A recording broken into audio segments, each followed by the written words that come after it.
My name's Natalie Weber. I'm the Public Information Officer for Oregon Department of Forestry Incident Management Team 1. Thank you very much for being here tonight. We really wanted to make sure that we came to Monument and spoke with you guys face to face. It was really important to us. And so now that we're out of the level 3 evacuation here we are. Tonight we're going to hear from a lot of different folks, from our sheriff to operations folks, people out on the fire with a fire update and that current status. We're going to hear from some of our agency administrators as well as our incident commanders. After the briefing, we're going to all break out and be available to answer your guys' questions one-on-one. We have maps around the room so we can take a look at that. We also have waters over here and bathrooms on either side. And some music to go with it. So we also have Commissioner Hampshire here, and he's available to speak with people afterwards as well. So we're going to start off with our sheriff, Sheriff Todd McKinley, with a current evacuation status. Good evening. I was told to keep it short and sweet, and I'm neither. I'll just let you know that. So the evacuation levels, for those of you that have noticed, we've bumped them back in Monument and in Long Creek. Okay, they went back a level, which is good news, and that is a direct reflection on all the efforts that have been put on this fire. Those wouldn't have changed if it wasn't for that. And so it's not a placebo, it's not something we're just doing to make you feel better. The teams come together, they evaluate it, look at it, and said, it's time to move things back. We're pretty comfortable with it, so here we are. Can it change again? Absolutely. You know, and I just don't ever want to give people false hope, but we are looking forward. That little bit of rain helped, but as you feel it out there today, it definitely warmed back up, and stuff's starting to pick back up out there inside the fire. So just keep your eyes open, keep your bags packed, and be ready if necessary. But definitely, even in the Courtrock area, we made a ton of advancements in that fire down on the 3950, and some of those residences down in there. We're still keeping some right on the edge of, get out, but it's looking good in that area. And I imagine that another 48 hours and we will bump things back even in that area. So it's looking good overall. Haven't had any more structure losses, and I've got to say huge thanks to the fire crews, everybody putting effort in for limiting the amount of structures that could have been lost to very minimal levels on this entire complex. That's a huge thing. If you've been out there in the fire and looked around, it was tenuous at best at some of those locations, and they're still standing, which is a testament to the hard work and training put into some of these individuals, and they displayed it right there, saving homes. So I appreciate that. Thank you.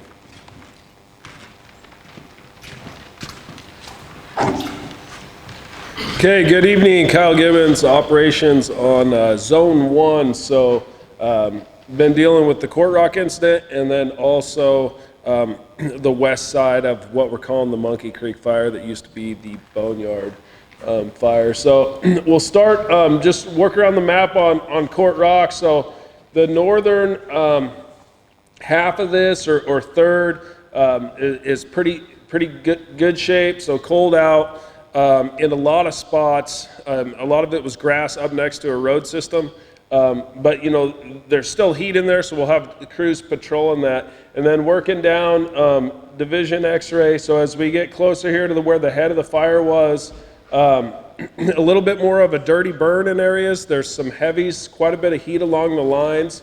And so crews are still working in there diligently to try to work from the perimeter in on that. And so there still is, quite a bit of heat. Even though we have a line on it, it's not something you can just walk away from. So continue to work in this area. And then down in here, where kind of the head of the fire was, a lot of green under the timber. And so certain areas wanted to burn, others didn't. What that did is it's not a real clean burn right up to a control line. So there's quite a bit of unburned pockets in there. So it takes a little bit more effort to mop up and secure, and then you have a little bit more potential for reburn.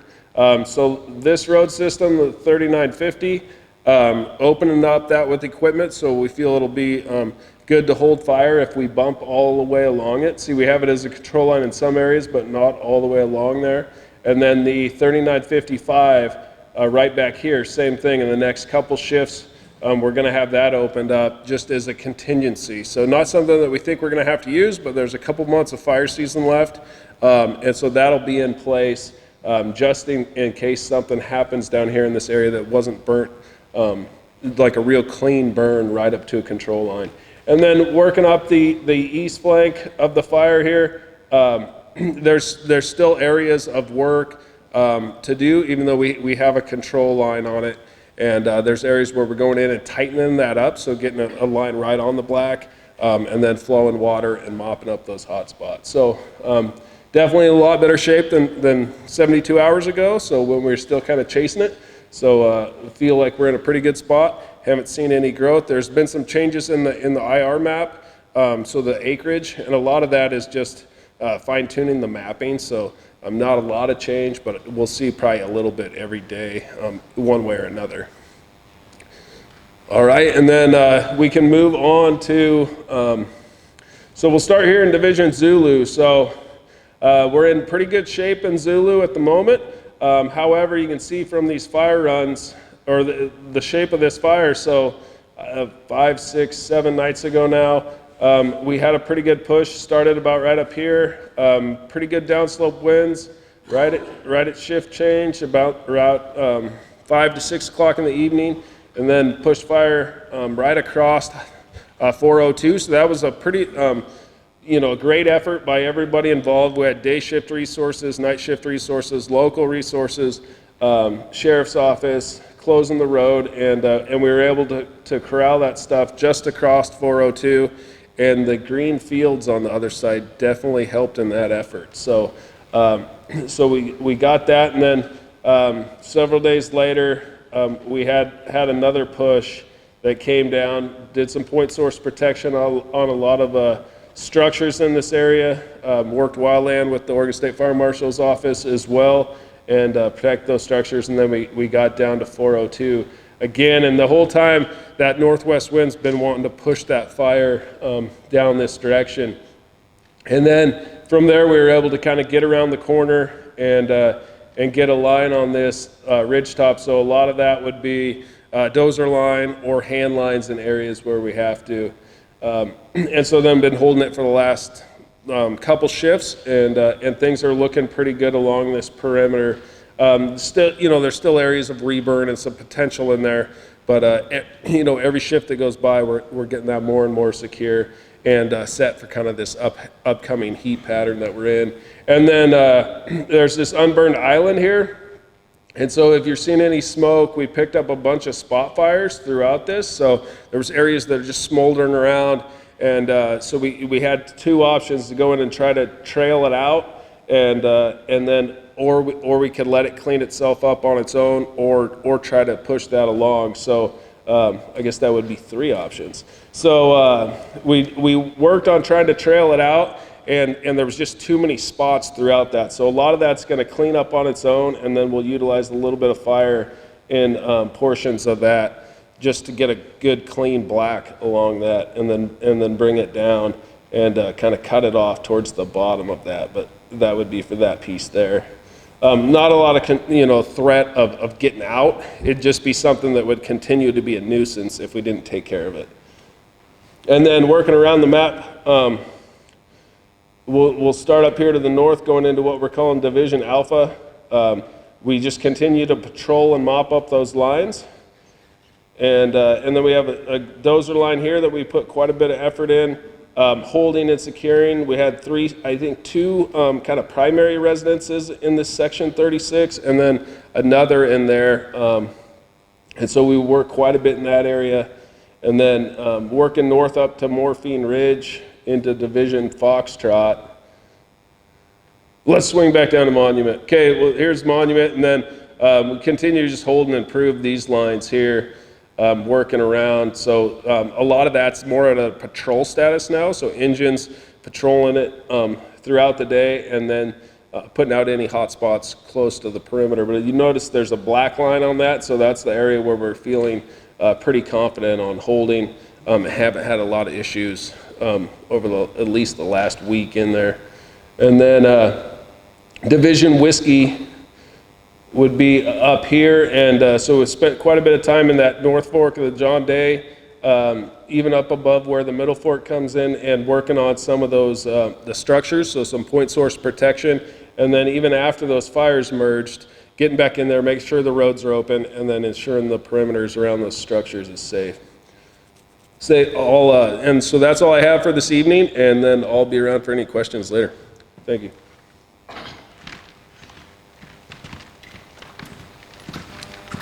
Good afternoon, everyone. I'm Eric Perkins, one of the operations section chiefs on ODF Team 3, and 2 or 3 weeks ago I was Joe's deputy on Team 1.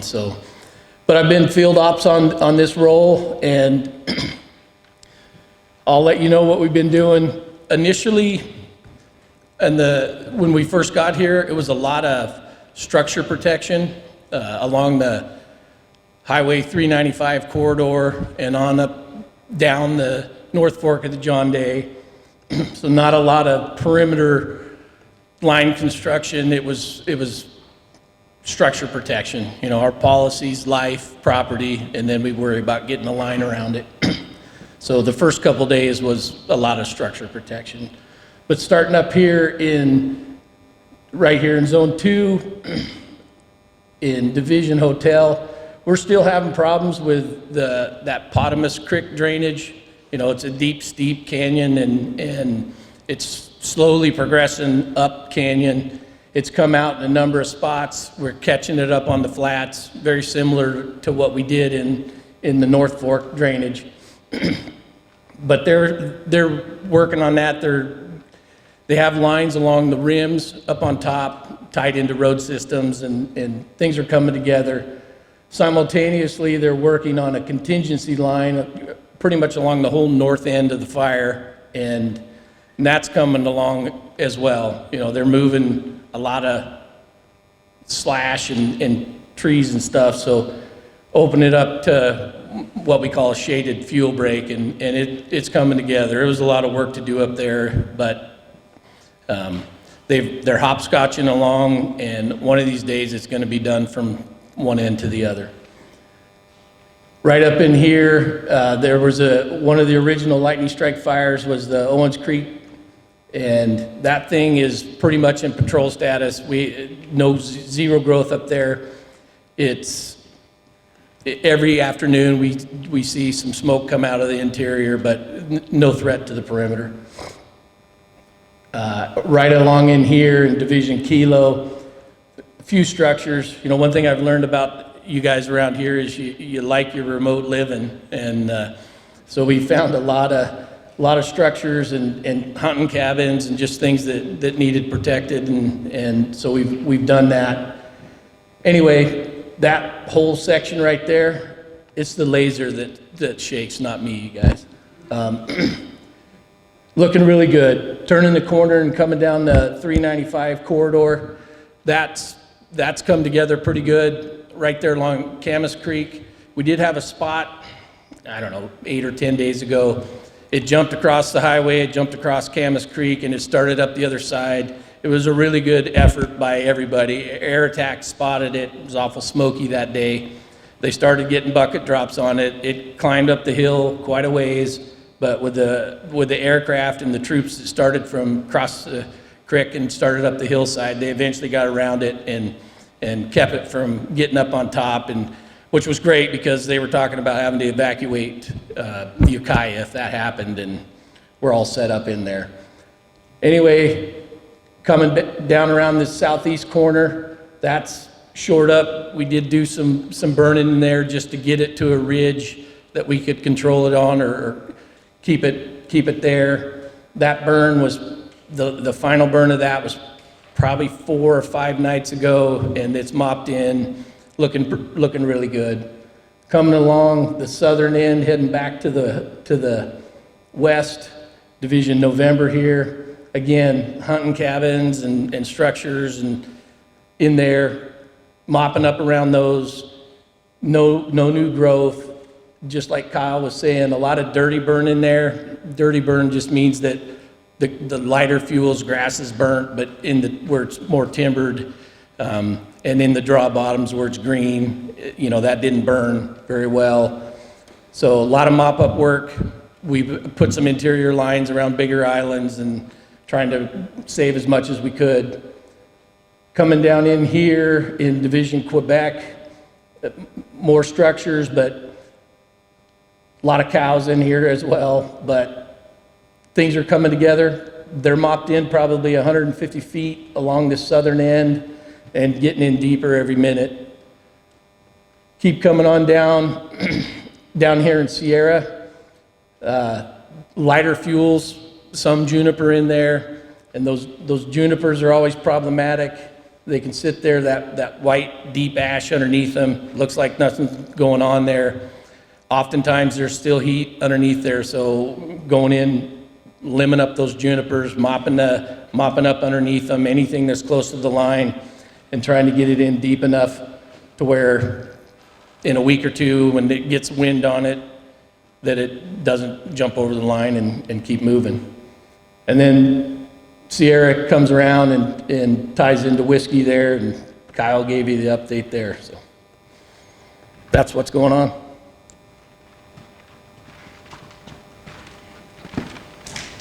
Good evening, everyone. Mark Corliss, Structure Operations with the State Fire Marshal's team. So my counterparts on Team 1 and 3 talk about geographical locations, and they walked you around the map with whiskey and X-ray and all of those things, right? So we are more functional, so we're structure groups, and we form in groups, and so we kind of bounce and move throughout the map as needed. And so the fire started off for us with a couple immediate response task forces that came from the Pilot Rock fire, and it progressed all the way through to 12 task forces here and the team coming in a few days ago. So we've been protecting structures from the beginning of this fire. It's just ramped up, and now we're ramping back down based on the threat to the structures. And that's how we work through the Oregon Fire Marshal's office and through the county fire defense board chief. They kind of ramp us up and ramp us down as needed. And so the past few days we've been kind of focusing a lot on the Courtrock fire down on that 3950, helping our wildland partners kind of hold that road, because that was really important that we held that road, and checking the houses down there and making sure that they were all safe. And also up in Zone 1, we're at Cupper Creek, K-Bar M area. I'm sure some of you folks saw us out there. Big red trucks are hard to miss. So we've been out there kind of helping the wildland partners keep that footprint as small as possible and making sure that that fire is not going to impact the structures. So kind of a big brief overview, but I'll be around later if you have any specific questions. Thank you. Hey, good afternoon, everyone. I'm Derek Williams, incident meteorologist with Team 1, Zone 1. And as an incident meteorologist, I identify critical weather patterns that may change the direction of the fire, the spread of the fire, and also to provide safety for the firefighters out there, whether directly related to weather or the change in fire direction. So in terms of the last couple of days, it's been a hot summer. Okay, it's been well above normal in temperatures and well below normal in precipitation. And that pattern is going to continue. We did have a cold front and some precipitation come through a couple of days ago and gave pretty much the northern half of the fire pretty good rain. We're talking like a 1/4 inch of rain. That's a wetting rain. The lower elevations of the fire, the southern portions of the main fire, didn't get quite as much, maybe a few hundredths, but we'll take what we can get. Courtrock fire, pretty much the same, pretty light rain. And since July 28th, we've been warming up. We have a strong high pressure building over the region. That's going to bring us really hot temperatures, excessive heat. We do have an excessive heat warning out for the lower elevations around the region, including Monument.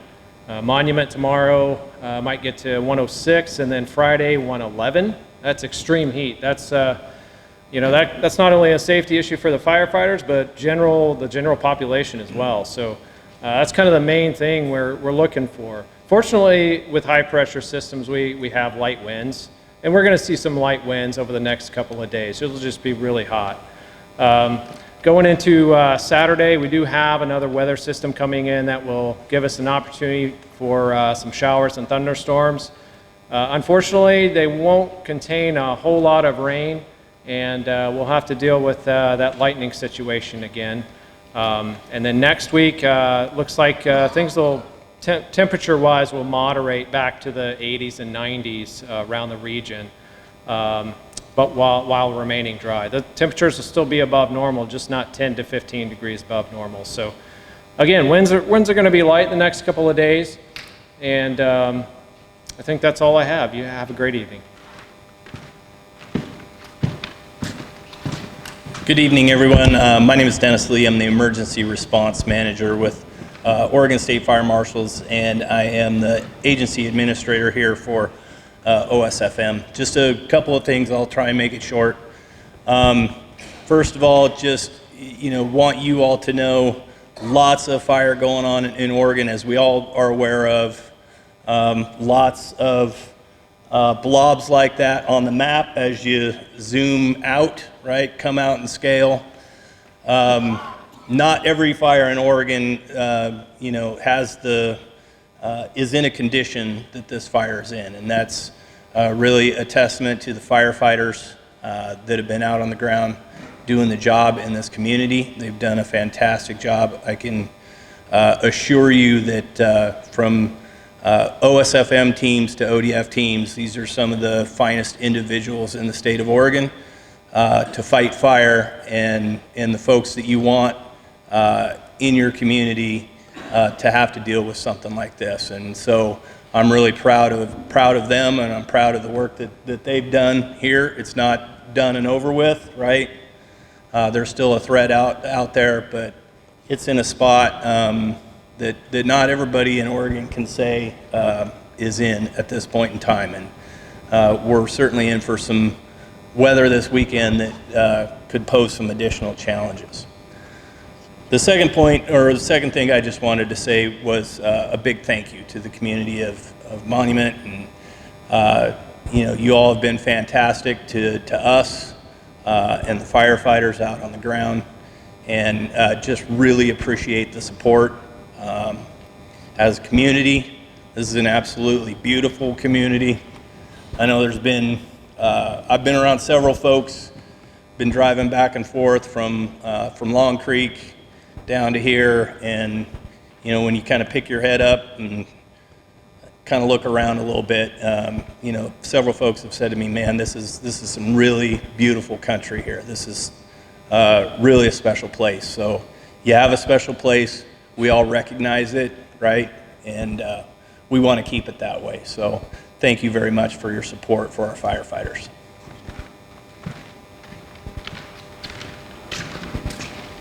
I'm Marvin Arison, the Grant County Fire Defense Board Chief, and I signed the conflagration for the monument proper to have the Oregon State Fire Marshal teams come in here. Commissioner Hampshire signed it for everything outside around to bring them in here. I'd just like to thank them for their response, and also if there's more structures that needed protected down the road, they'll come back. So they're going to be downsizing. It's not that they're leaving you. The threat, we feel the threat has downsized to structures.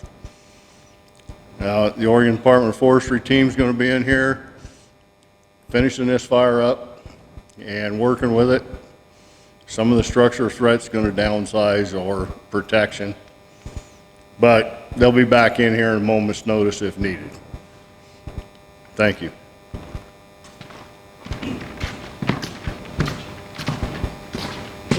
Good afternoon, everyone. My name is Doug McKay. I'm the District Ranger for Heppner, the Umatilla National Forest. I wanted to be here tonight to talk with you about shared values that we have. Grant County and Wheeler and Morrow counties are all in my ranger district, and our communities are at elevated risk from wildfire. We've known that for a long time. And so we were reached out to a year and a half, 2 years ago, Grant County Firewise community out of Top Road wanted to do a fuel break, so we've been working on that. It's in the fire perimeter now. About 55,000 acres in my district is within that fire perimeter of the boneyard monkey thingamajigger. But I wanted you to know that we're here, we're part of your community. We value you more than anything else. The way our agency prioritizes our values of risk is your lives, then your property, and then our resources. And so during initial attack, my engine crews were down in Gilman Flat, doing point protection on the homes down there. We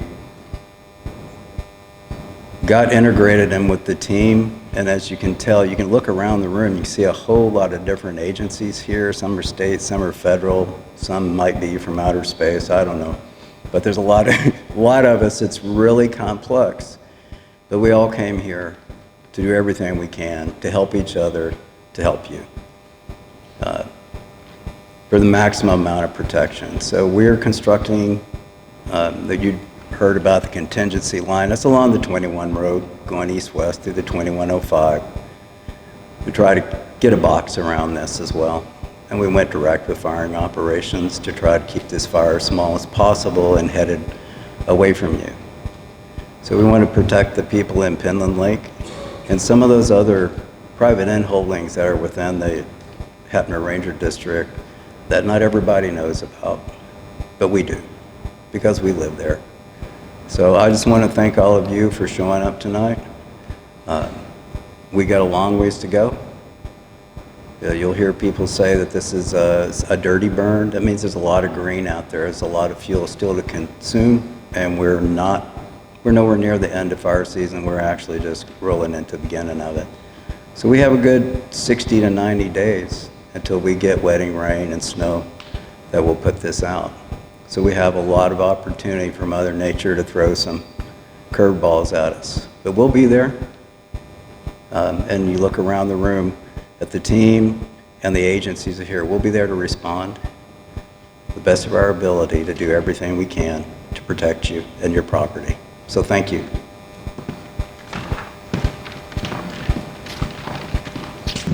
Good afternoon, Chris Coak with Oregon Department of Forestry, and I'm one of the agency administrators. Just want everyone here to know that within the agency administrators, whether it's ODF, the Forest Service, BLM, we're all in really good alignment, and there's no issues with that, and the team has been working really well with those priorities.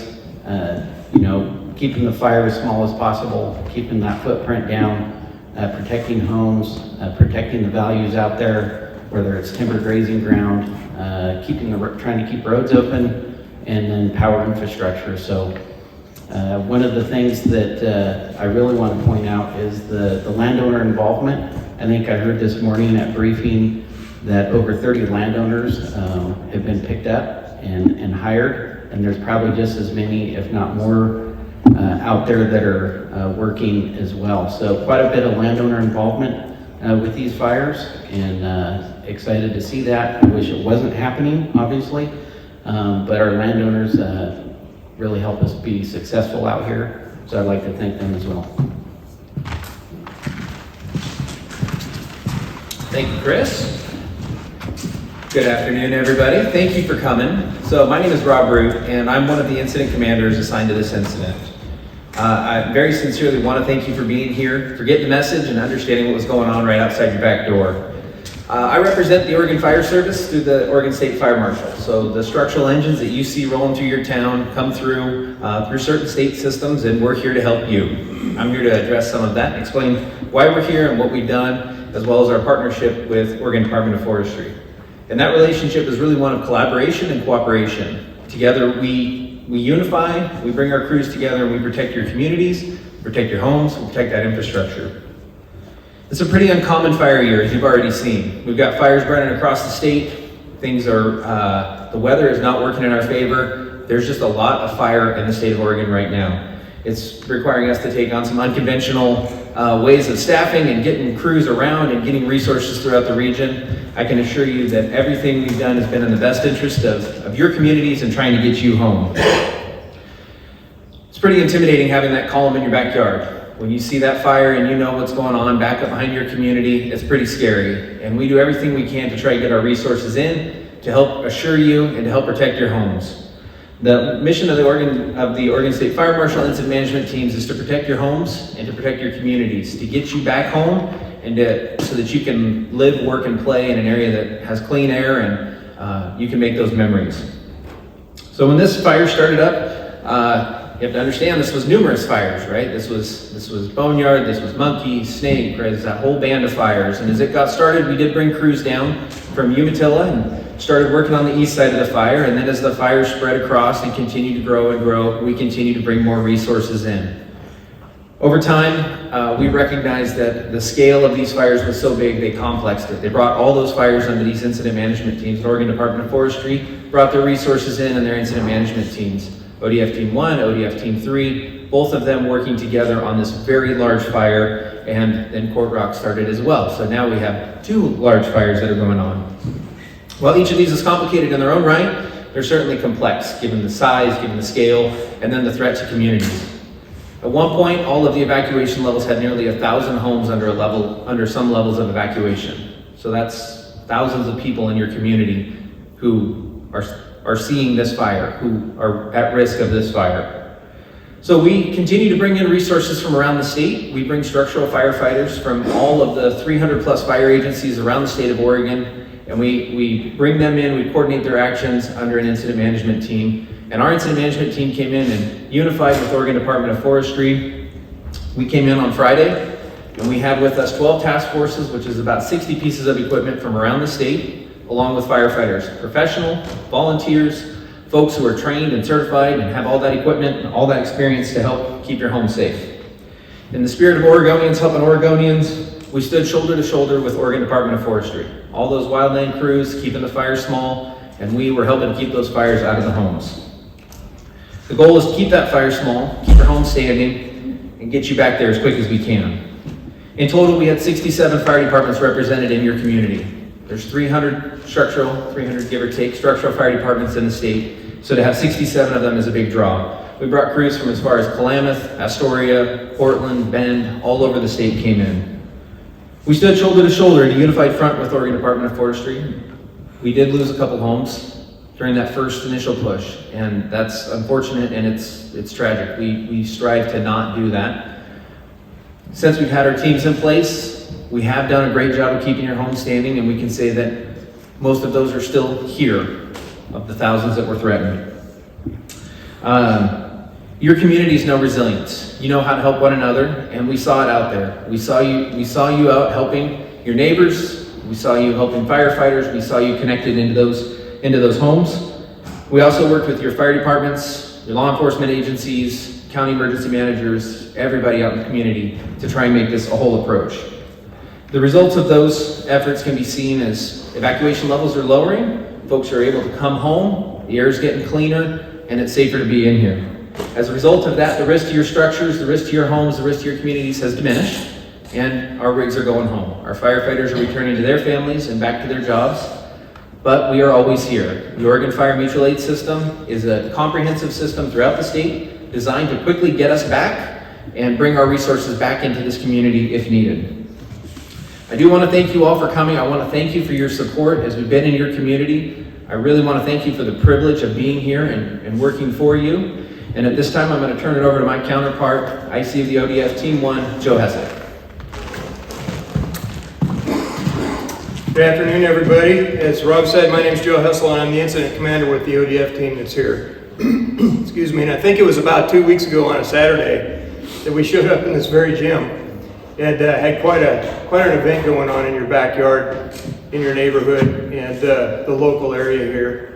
We had just actually come off a fire in Southwest Oregon, and I live in Baker City, so believe me when I say I was glad to be back on the east side.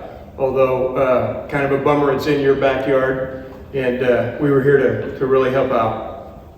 So we assumed command on that Saturday, When we rolled in, we get what's called a delegation of authority. So the folks that we're working for ask us to essentially manage the incident from start to finish. And that delegation of authority, so the folks we're working for in this effort are the Oregon Department of Forestry, the U.S. Forest Service, and the Bureau of Land Management. And so I get clear intent and direction from them. And as I think Chris said earlier, or somebody said earlier, those agencies are all three really aligned at the top, and that's very helpful for us. You know, one's not going over here and the other one over here. They provided very clear direction to us, and that direction to me as incident commander was to put this fire out as quickly as we could and to keep the footprint as small as we could while we were doing it. And so that was our primary mission. As small as we can, as quick as we can. And then our top priority was to keep firefighters safe while we're doing it. And that's a mission that I can work with really well. It seems like an obvious mission, if you will, but it's very simple. It's not overcomplicated, and it's something that we could work with really well. So that's what we set out to do when we got here. You know, if we could accomplish that mission successfully, we'd minimize the impacts and the damage to the resources that are out there and the values. Our focus initially, along with Rob and his crew, was on the communities in this area. You know, we're standing in the community that was at risk, at least in our zone right off the bat. We had Hamilton, we eventually had Fox Valley.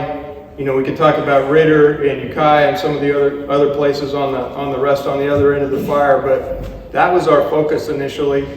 From there, it included, you know, most of the private lands or all of the private lands that were involved, and so we're picking and choosing where we could put the limited number of resources that we had at the time to the highest and best use, and we kind of worked out from there. Obviously, homes and communities. We know there's commercial timber value out there. The grazing that you all rely on is a huge value. We worked to minimize damage to that. There's infrastructure in terms of this highway and 395. There are other natural resources out there like clean water and air and cultural things. And I was really glad when I woke up the other day and most of the smoke was gone. We had a little bit of clean air. So anyway, to accomplish that mission, we've been running a 24-hour-a-day operation. I think you guys have seen that. Something we're really proud of that we do, you know, on every fire, we'll run a full night shift, a hard night shift until we catch up with the fire. And we can get a lot of work done on night shift. So we have been running along with Rob and his crew 24 hours a day for darn near 2 weeks now to try and catch up with this.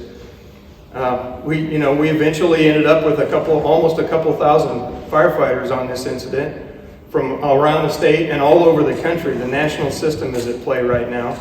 And we're still in that 1,500 to 1,700 personnel range between everything we've got going here. A lot of equipment.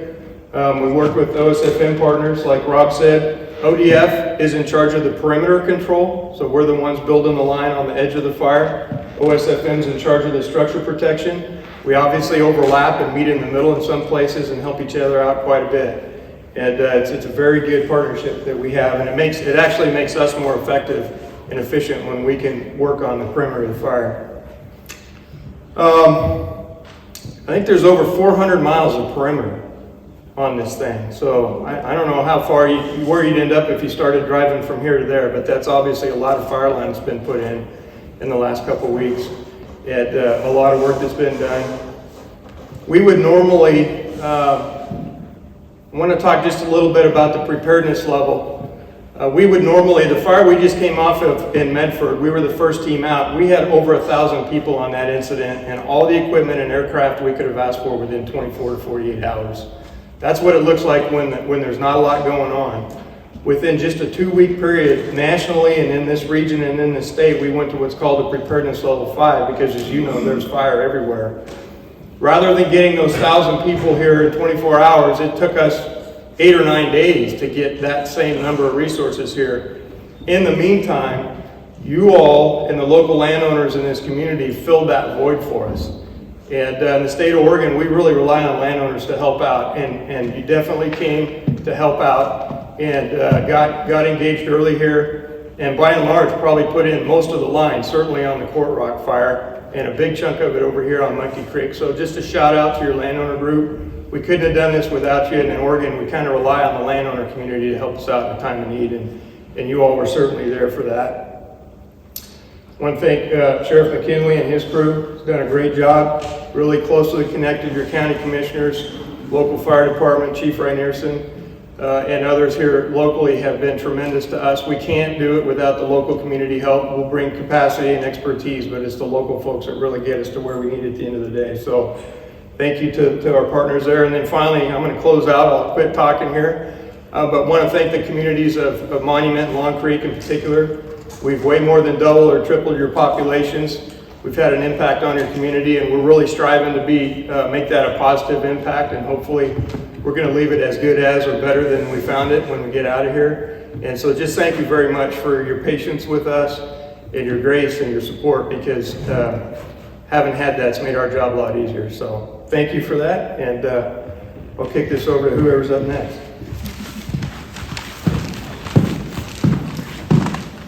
All right, that closes the meeting portion of this evening. So now we're going to do breakout groups. All those people that you just heard talk, they're going to be here for a couple minutes to answer any questions that you might have. We have other folks who can stay a little bit longer. They have to get back out and do some work. But we have our maps set up around the room, so if you want to take a look at something specific, you can. We have evacuation maps, as well as maps from all the fires that we talked about. We also have water. I encourage you to grab one. It's a little hot in here. And we're happy to answer your questions for the rest of the evening. Thank you for joining us.